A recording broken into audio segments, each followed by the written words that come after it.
Pierre Gasly, the comeback kid. Drive to Survive, Season 3, Episode 6. Here are the 3 things I noticed. Number 1, Pierre Gasly, listen, bro, I'm loving your redemption. I'm loving the fact that you won this Grand Prix in Monza. I'm loving that this episode was about happiness for Pierre Gasly, and I loved every minute of it. But dude, get Red Bull out of your mind. Why? Because why do you even want to go back there? Look at the disaster that Albon is having in the same season where you're having a fantastic one. I know Gasly is still hurt, and of course he's heartbroken by what happened to him that in 2019. In the weekend where he lost his Red Bull seat, he also lost one of his good friends, Antoine Aubert. Remember, I done an episode on that as well, so check that out as well. But Gasly's on to new and bigger things. Maybe if the Red Bull is better and it drives well, then yeah, fair enough. But man, the guy was fixated on getting back into that Red Bull seat, which I understand.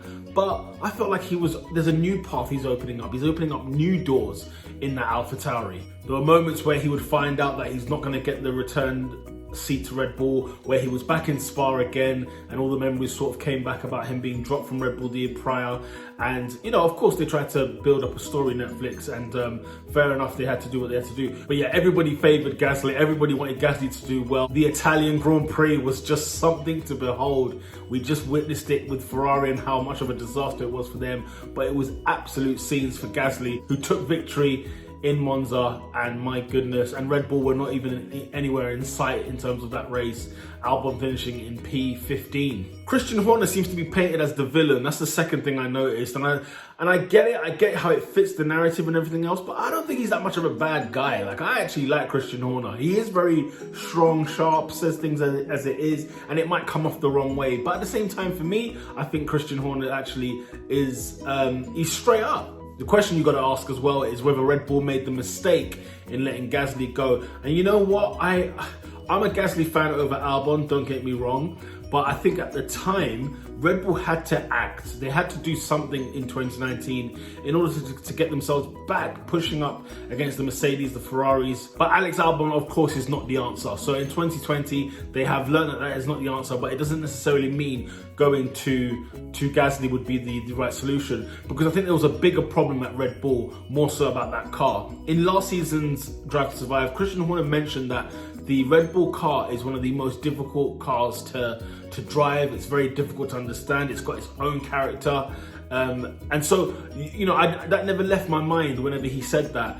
And it proved to show that, you know what, it was more than Albon. In the same way, it was more than Gasly that was going wrong with that Red Bull car. On the other hand, however, Max Verstappen in both seasons is having the seasons of his life where he's absolutely performing the best out of that car. Now, it could just be that he's a better driver, which is fair enough. But at the same time, I think he was having to work overtime in order to get those good results with Red Bull himself. So I think there was more, I think the deflection was put on the drivers when really it was more so about the car, the setup, maybe the engine. The third thing I noticed on the podium, it was Pierre Gasly P1, Carlos Sainz P2, and Lance Stroll P3. I mean, what a time to be alive. Just when you think Formula One is simple, the same thing happens every single year. You may have to wait a little bit, but when something exciting happens, you cannot take your eyes off it. I remember watching this Italian Grand Prix thinking, my goodness, this is why we watch Formula One, because you just don't know fully how it's all going to pan out.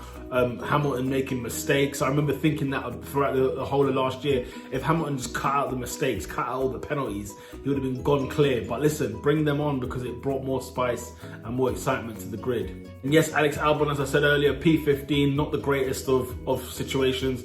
I did feel sorry for him a little bit in this episode, and to think throughout the whole of last season I did not feel sorry for him one bit. But watching these Drive to Survive episodes, it kind of brings you back to the human aspect of each driver. It kind of reminds you that, you know what, they're doing everything they can, and because they're human and because they have emotions and because people feel things, that you also end up feeling for that driver as well. So I did feel bad for Alex Albon, and he's entered into the lion's den, if you will, which is Red Bull, because it's a very cutthroat team. So the inevitable was going to happen with him. Big up the females in motorsport as well. Shout out to Jenny Gal, who's been getting a lot of coverage in season 3 of Drive to Survive. I just wanted to shout her out. Question of the day, what are the things that you noticed? Comment below. If you like the video, like the video. With that said, people, lights out.